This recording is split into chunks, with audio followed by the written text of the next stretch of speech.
በስመ አብ ወወልድ ወመንፈስ ቅዱስ አሐዱ አምላክ አሜን። የተከበራችሁ የእግዚአብሔር ቤተሰቦች በውጪም በአገር ውስጥም ሆናችሁ በቤታችሁ በስራ ቦታ ሆናችሁ በተለያየ ሁኔታ ላይ ሆናችሁ የእግዚአብሔርን ቃል የምታዳምጡ የእግዚአብሔርን ቃል የምትማማሩ ሁላችሁ እንኳን አደረሳችሁ እንኳን አደረሰን። ዛሬ እናታችን እመቤታችን በዓታ ለማርያም ወደ ቤቷ የገባችበትን ዕለት ታሳቢ በማድረግ እንማማራለን። ጌታችን መድኃኒታችን ኢየሱስ ክርስቶስ ሁላችንን እንዲያስተምረን የእርሱ መልካም ፈቃድ ይሁንልን። እግዚአብሔር ቢወድ እግዚአብሔር ቢፈቅድ የምንማማርበት የትምህርታችን ርዕስ የሚሆነው ቅዱስ ዳዊት አስቀድሞ በዘመረው ዝማሬው በመዝሙሩ ላይ በመዝሙር 65 ከቁጥር 13 ላይ ያለውን ኃይለ ቃል መነሻ በማድረግ እንማማራለን። እግዚአብሔር በድጋሚ ሁላችንንም ያስተምረን። እንዲህ ነው ብሎ የሚጀምረው እበው ቤተከ ምስለ መባኤ ወእሁ ብጻቴ ዘነበብኩ በአፉዬ ብሎ የተናገረውን የእግዚአብሔርን ቃል የቅዱስ ዳዊትን ጽሑፍ መነሻ በማድረግ እንማማራለን። ጌታችን በድጋሚ በልባችን መካከል ተገኝቶ እንዲያስተምረን እንዲነግረን የእርሱ መልካም ፈቃድ ይሁንልን። እናታችን ወላዲተ አምላክ በዓታ ለማርያም በቸርነቷ ከእኛ ጋር ትሁን። እንግዲህ ይህንን ቅዱስ ዳዊት እመቤታችንን ሳያያት ስለ እመቤታችን አስቀድሞ የተናገረው ቃል ነው። ይህ ቃል በውኑ ለእመቤታችን ብቻ የተነገረ ቃል ባይሆንም ዳሩ ግን ለእመቤታችን የሚተረጎም ነው። አስቀድሞ እስራኤላውያን በባቢሎን አገር ተማርከው በወረዱበት ወቅት ከዚህ አገር ካስወጣህን ወደ ኢየሩሳሌም ከመለስከን ከባርነት ነፃ የምታወጣን ከሆነ ብለው ስለትን ተሳሉ ነው ትምህርታችን እየተነጋገርን ያለነው። መባዬን ይዤ ወደ ቤት እመለሳለሁ፣ በመከራዬ ጊዜ በአፌ የተናገርኩትን ለአንተ እሰጣለሁ፣ ስለት ተስዬ የተሳልኩትን ስለቴን ይዤ ልመጣለሁ ብሎ ቅዱስ ዳዊት የተናገረውን እርሱ መነሻ አድርገን የምንነጋገረው እግዚአብሔር ቤተሰቦች። እንግዲህ እስራኤላውያን እነርሱ ከሀገራቸው ወጥተው ከሀገራቸው ተማርከው በሌላ ሀገር ሄደው በሚኖሩበት ሰዓት መከራ፣ ረሃብ፣ ችግር ሲበዛባቸው እነርሱ ምን አሉ ማለት ነው? በረሃብ ላይ በችግር ላይ ሆነው የተናገሩትን ቃል ዳዊት እርሱን አንስቶ ዳሩ ግን ለእመቤታችን የሚቀጸል ነውና ይህንን አንስቶ ተናግሯል። እበውእ ቤተከ ምስለ መባኤ ወእሁ ብጻቴ ዘነበብኩ በአፉዬ። አስቀድሜ በችግሬ ቀን በመከራዬ ቀን አንተን ጠርቼ ስለትን ተስዬ የተሳልኩትን ያንን ስለቴን እፈጽም ዘንድ ስለቴን ይዤ መጥቻለሁ አለ ቅዱስ ዳዊት። አያችሁ፣ ስለቴን ይዤ መጥቻለሁ። ሰው በተቸገረበት ሰዓት፣ ሰው በጨነቀው ሰዓት ብዙ ነገርን ያደርጋል፣ ብዙ ነገርን ይሳላል፣ ብዙ ነገርን እንደ ቅዱሳን መላእክትን ስመ እግዚአብሔርን ይጠራል። ታዲያ ችግሩን ከፈታ በኋላ ችግሩን እግዚአብሔር ከፈታለት በኋላ ለዛ ችግር መፍትሄ የሚሆነውን ቃል ገብቶ ቃል ተናግሮ ለእግዚአብሔር ቃል ገብቶ የነበረውን ቃሉን ካልፈጸመ ትርጉም የለውም ማለት ነው። ስለዚህ ዛሬ ይህንን መነሻ አድርገን የተነጋገርንበት ትልቁ ምክንያታችን ምንድን ነው ቢባል የእግዚአብሔር ቤተሰቦች እንደምታውቁት እመቤታችን ዛሬ ነው ወደ ቤተ መቅደስ የገባችው። እመቤታችን ዛሬ ነው ወደ ቤተ ክርስቲያን ይዘዋት የመጡት። ደጋጎቹ እናትና አባቷ ያለ ልጅ ይኖሩ ነበር፣ ልጅ የላቸውም። እግዚአብሔር ግን አሰባቸው። እግዚአብሔር ሁላችንንም ያስበን፣ ሀገራችንን ያስበን፣ በደላችንን ይቅር ይበለን። ሁላችንም እርሱ ያስበን፣ በደል ኃጢአታችንን ይቅር ብሎ የምንነግረውን ሁሉ እርሱ ይቀበለን። ታዲያ እነዚህ ሁለቱ ደጋግ ሰዎች ምን አደረጉ? ቃል ገቡ፣ ለእግዚአብሔር ስለትን ተሳሉ። ስለት ከተሳሉ በኋላ ምን አሉ? በእውነት ተቸግረናል፣ ተጠምተናል፣ ልጅ አጥተናል፣ የሰዎች መተረሻ መሳቂያ ሆነናል። ተሳዳቢ የሰዎች ስድብ በእኛ ላይ ወርዷል። ስድባችንን አስወግድልን፣ ስድባችንን እንዲቀርልን አድርግልን። ከዚህ በኋላ ስለተሳሉ ማለት ነው። ወንድ ልጅ ከሰጠን አሉ ለእግዚአብሔር የተሳሉትን ስሙ። ለእግዚአብሔር የነገሩት እነዚህ ሁለት ደጋጎች ሰዎች ምሳሌ የሚሆኑ በእውነት እግዚአብሔር የወደዳቸው እግዚአብሔር ያከበራቸው ከእነርሱ ወገን እግዚአብሔር ሊወለድ የወደደ ጌታ ነውና እነርሱ ቅዱሳን ናቸው። እነርሱ መሰረቶቻችን ናቸው።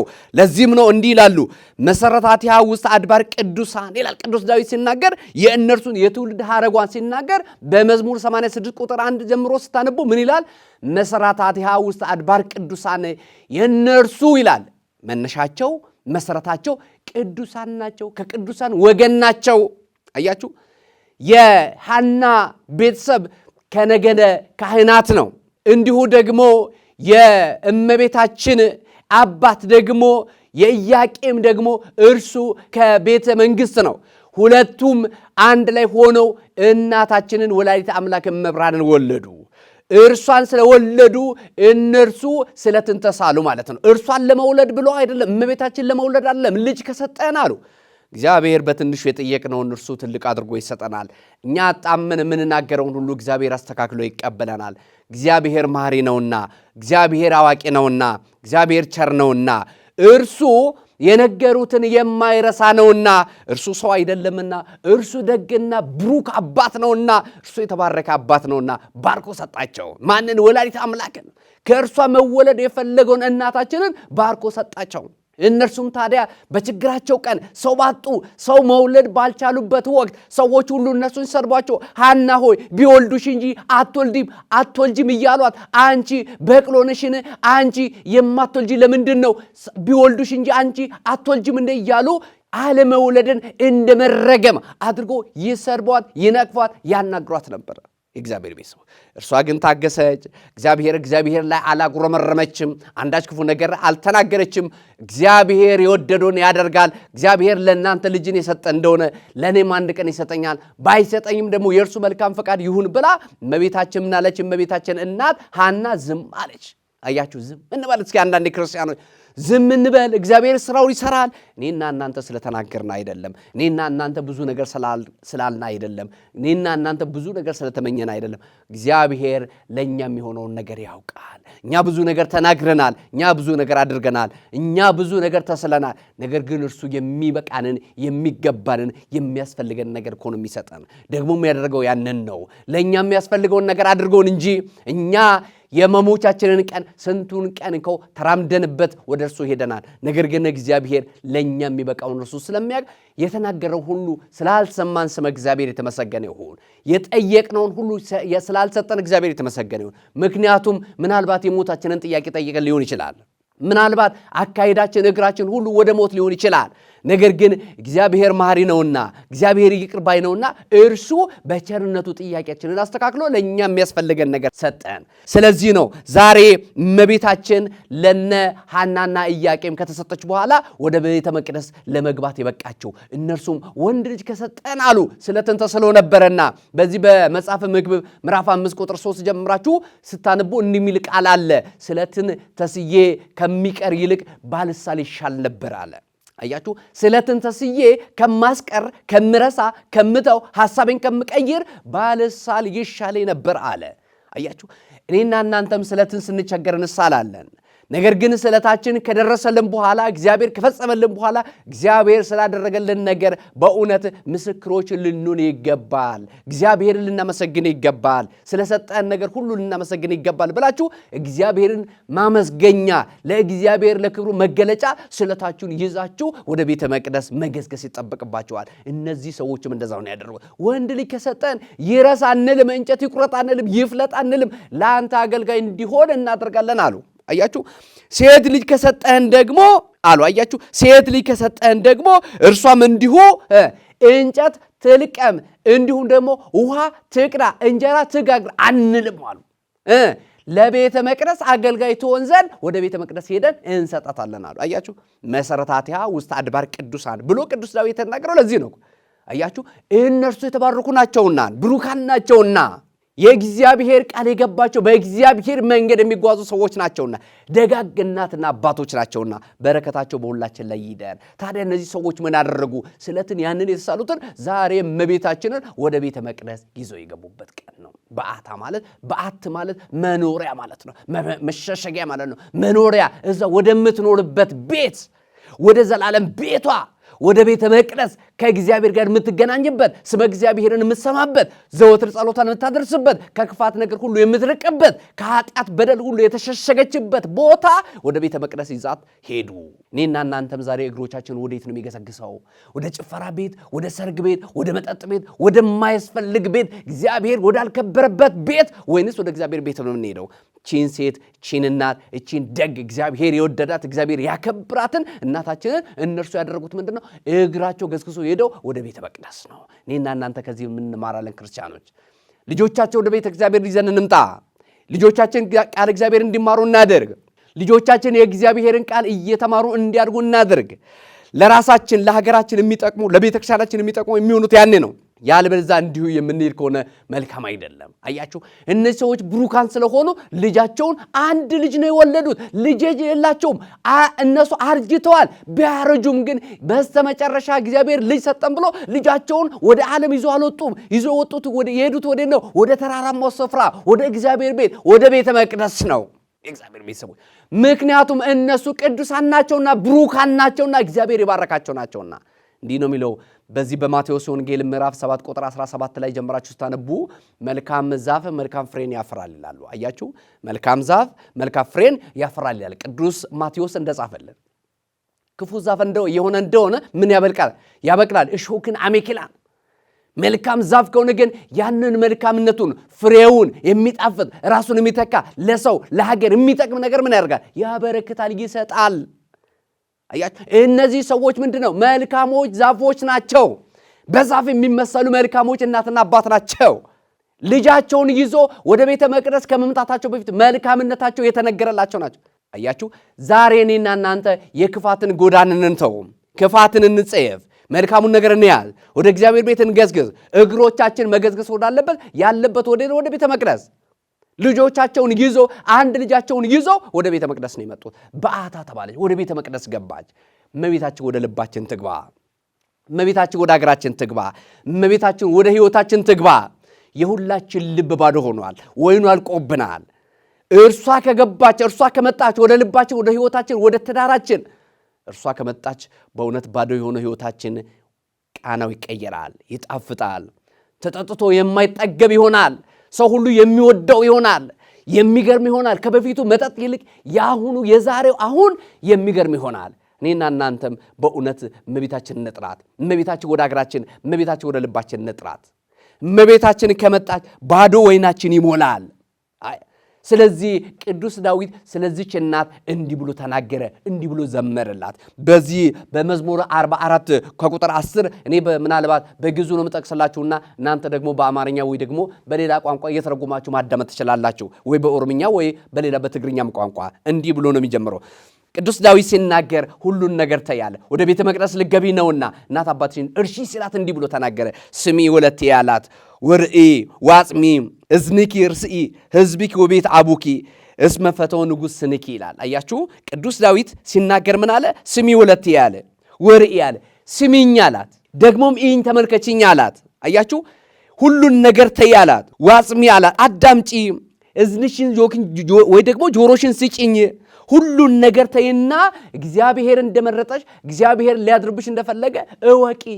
አያችሁ ስሚኝ፣ ሁሉን ነገር ተይና እኔን ስሚኝ አለት ቅዱስ ዳዊት ሲናገር እኮ። አያችሁ ሁሉን ነገር ተተን ክርስቶስ መስማት፣ ሁሉን ነገር ተተን ወደ እግዚአብሔር ቤት መገስገስ እንዳለበት ሲነግረን እኮ ነው። እንዲህ አለ ስሚ ወለቴ ወርእይ ዋጽሚ አላት ዋጽሚ ዝንኪ ያለ ርሲ ህዝቢኪ ቤተሰቦችሽን የአባትሽን ቤት የእናትሽን ቤት የእነርሱን ነገር ተይና፣ እነርሱም ቅዱሳን ናቸው፣ ነገር ግን እነሱን ሁሉ ተይና ቅዱስን ትወልጃለሽና ወደ ቤተ መቅደስ ግቢ አላት።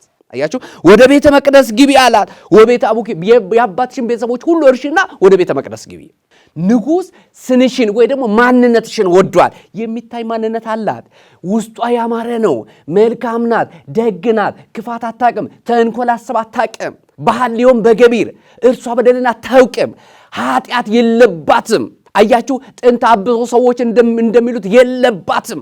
ለዚህም ነው ሕዝቅኤል 18 ቁጥር 20 ላይ ሲናገር የአባት ኃጢአት ወደ ልጅ አይተላለፍም ይላል። የጻድቅ ሰው ጸሎት ጽድቁን ይዞ ይጓዛል፣ ኃጢአተኛው ግን ኃጢአቱን በራሱ ላይ ይከምራል ይላል። አያችሁ እመቤታችን ታዲያ በእግዚአብሔር ዘንድ መወደዷን ሲነግራን ነው ቅዱስ ዳዊት። አያችሁ ሁሉን ነገር ተይ፣ የአባትሽን ቤት እርሺ፣ ቤተሰቦችሽን እርሺ፣ ንጉሥ ወዶሻል። ያ ንጉሥ ክርስቶስ ነው። ያ ንጉሥ ሰማይና ምድርን የፈጠረ ነው። ያ ንጉሥ እመቤታችንን ያመጣ ነው። ያ ንጉሥ እመቤታችንን ያስገኘ ነው። የእመቤታችን ፈጣሪ የእርሷ ልጅ ነው። አያችሁ ስለዚህ ምን አለ? ሁሉን ነገር ተይና ወደ እግዚአብሔር ቤት ግቢ። ዛሬም እመቤታችን የገባችበት ነው። የዳዊትን ጆሮ ሰምታ፣ የዳዊትን ንግግር ሰምታ፣ የሱን ጸሎት ሰምታ፣ የሱን ትምህርት ሰምታ ቅዱስ ዳዊት እንደተናገረላት ሁሉ ወደ ቤተ መቅደስ የገባችበት ነው። እኔና እናንተ ሁሉን ትተን ወደ እግዚአብሔር ቤት እንግባ።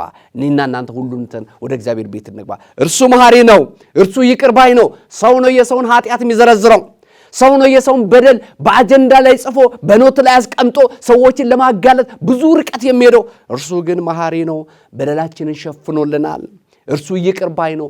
እየገደሉት እየሰቀሉት ይቅርታን የጠየቀ አባት ነው። ይቅር ብያቸዋለሁ የሚል ነው። አያችሁ፣ ይቅር ባዩ ጌታ ዛሬም እጆቹን ዘርግቶ ኑ ይለናል እግዚአብሔር ቤት ሰው። ስለዚህ ወደ እግዚአብሔር ቤት እንመለስ። ለሁላችን የሚጠቅመን እሱ ነውና ወደ እርሱ ቤት እንመለስ። እመቤታችን እንውደድ። እመቤታችን መናፍቃን እንደሚያቃልሉት አይደለም፣ እንደሚጠሏት አይደለም። እመቤታችን የተከበረች ናት። ንጉሥ ከወደዳት ተራ ሰው፣ መንደረኛ ሰው ወይ ደግሞ እንደ አልባሌ ሰው ቢወዳት ቢጠላት ምን ይጨምርባታል? ምን ይቀንስላታል? አያችሁ፣ ንጉሥ ወዷታል። ያ ንጉሥ ክርስቶስ ነውና እንዲህ ብሎ ነው የመሰከረላት። ያ ንጉሥ መልአኩ ቅዱስ ገብርኤል ልኮ እንዲህ ብሎ ነው የተናገረው። በዚህ በሉቃስ ወንጌል በምዕራፍ 1 ቁጥር 28 ላይ ከሴቶች ተለይተሽ አንቺ የተባረክሽ ነሽ። ብዙ ሴቶች አሉ፣ ብዙ ቅዱሳን አሉ። እነ ሐና ቅዱሳን ናቸው፣ እነ ኤልሳቤጥ ቅዱሳን ናቸው። የአብርሃም ባለቤት ሳራ ቅድስት ናት። ከነዚህ ሴቶች መካከል አንቺ ምንድነሽ? የተለየሽ ነሽ። በቃ ይሄ በቂያችን እኮ ነው። አንቺ ከሴቶች ሁሉ ተለይተሽ ምንድነሽ? የተለየሽ። ብሩክት አንቲ አንስት፣ ከሴቶች መካከል ተለይተሽ አንቺ ብሩክት ነሽ። በደል ኃጢአት የለብሽም። እግዚአብሔር መርጦሻል። እግዚአብሔር ወዶሻል። እግዚአብሔር የወደደውን እኔና እናንተ ምንጠላው እግዚአብሔርን ትክክል አይደለም እያልነው ነው ማለት እኮ ነው። አያችሁ፣ እግዚአብሔር የወደደውን እንወዳለን፣ እግዚአብሔር ያከበረውን እናከብራለን። እግዚአብሔር የጠላው ኃጢአት ነውና ኃጢአትን እንጠላለን። አንዳንዶች ግን በስህተት ወደማያስፈልግ ስፍራ እየሄዱ እመቤታችንን የሚጠሉ ሰዎች አሉ። እግዚአብሔር ግን ስለሚወደን፣ እግዚአብሔር ግን ስላከበረን፣ ከማይጠፉ ዘሮች መካከል ሊያደርገን ስለፈለገ እመቤታችንን ሰጠን። ቅዱስ ኢሳይያስ ሲናገር በትንቢተ ኢሳይያስ በምዕራፍ 19 ቁጥር 21 ላይ እንዲህ ብሎ ይናገራል።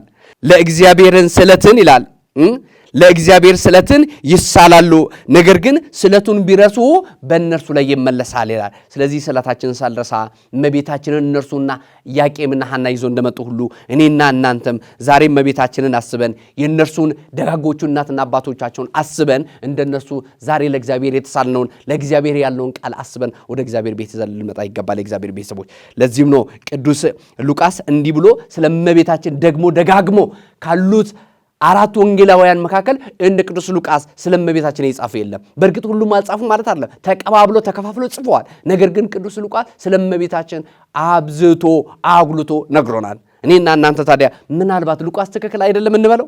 ምናልባት ጌታ ለእኔና ለእናንተ መርጦ የሰጠንን እመቤታችን ንጉሥ እንደመረጣት ንጉሥ እንደወደዳት ቅዱስ ዳዊት የነገረን ዳዊት ትክክል አይደለም እንበል? ወይንስ በዘመናችን ያሉ ማኔን ወይ ደግሞ ሌሎች መናፍቃን ልናዳምጥ ይገባል? እግዚአብሔር ቤተሰቦች፣ እግዚአብሔር እናዳምጥ፣ እግዚአብሔር እንስማ፣ ቅዱሳን መጻሕፍትን እንስማ፣ መጽሐፍ ቅዱስን እናንብብ። መጽሐፍ ቅዱስ የሚለን ነገር እኔና እናንተ እንደምናስበው አይደለም። የእግዚአብሔር ቤተሰቦች፣ ዛሬ እመቤታችንን ያከብሩ ሰዎች ተከብረዋል። እመቤታችንን የወደዱ ሰዎች ተወደዋል። እመቤታችንን ያራቁ ሰዎች እነርሱም ከእግዚአብሔር ቤት ርቀዋል። ኤልሳቤጥ ትዝ ትላችኋለች። አንቺ የጌታዬ እናት እንዴት ወደ እኔ ቤት ትመጫለሽ?